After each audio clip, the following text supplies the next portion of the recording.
As we begin devotions today, we started something new. We bring you 4 little segments all during the day, one from each of the passages that we're reading. Let's start today in Genesis. I want you to remember the truth. The partial obedience delays the full promise. Let me say that again.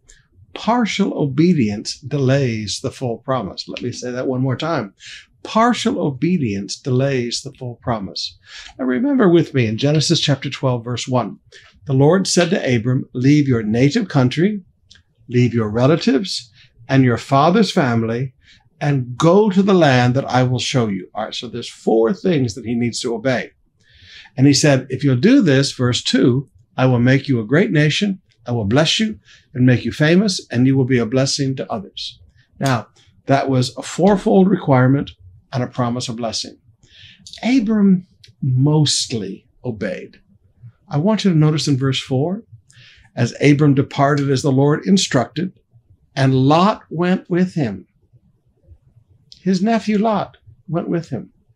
Abram was 75 years old when he left Haran. All right. He brought Lot with him. Lot was never supposed to go. And when you bring people with you that aren't supposed to be with you, it always causes strife. Later on in chapter 13, verses 5 to 8, we said the land could not support both Abram and Lot with all their flocks and herds living together. So disputes broke out. In verse 8 said, Abram says to Lot, let's not allow this conflict to come between us and our herdsmen. After all, we're close relatives. Now, you look at it, you go, now, Lot, why weren't you a better nephew and just not allow conflict? But God knew that there would be conflict. That's why he just said, none of your relatives comes with you.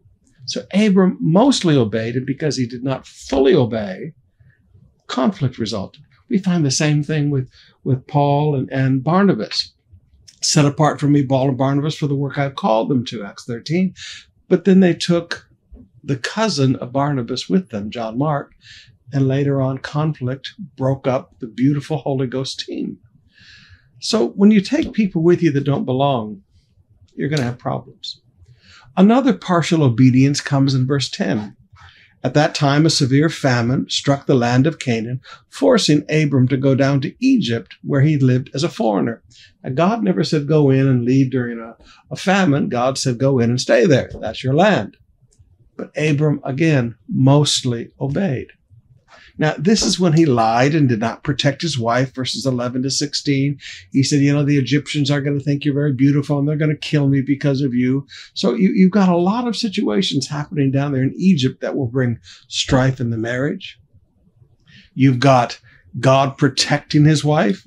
Verse 17, the Lord sent terrible plagues upon Pharaoh and his household because of Sarah, Abram's wife, to the point that finally Pharaoh, verses 18 to 20, throws them out of Egypt, says, I don't want you in Egypt anymore. He said, take her and get out of here. And he ordered some of his men to escort them and sent them out of the country. Now, all of this partial obedience brings nothing but strife into his life.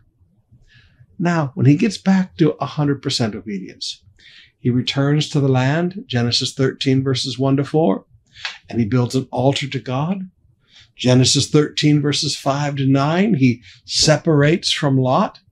Now, when he's all back in obedience again, then we begin to see the promises being renewed and restored and fulfilled.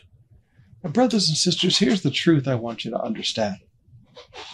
Sometimes we think that partial obedience is obedience, but it's really not. It's still disobedience. And disobedience always has consequences, and disobedience always brings penalties.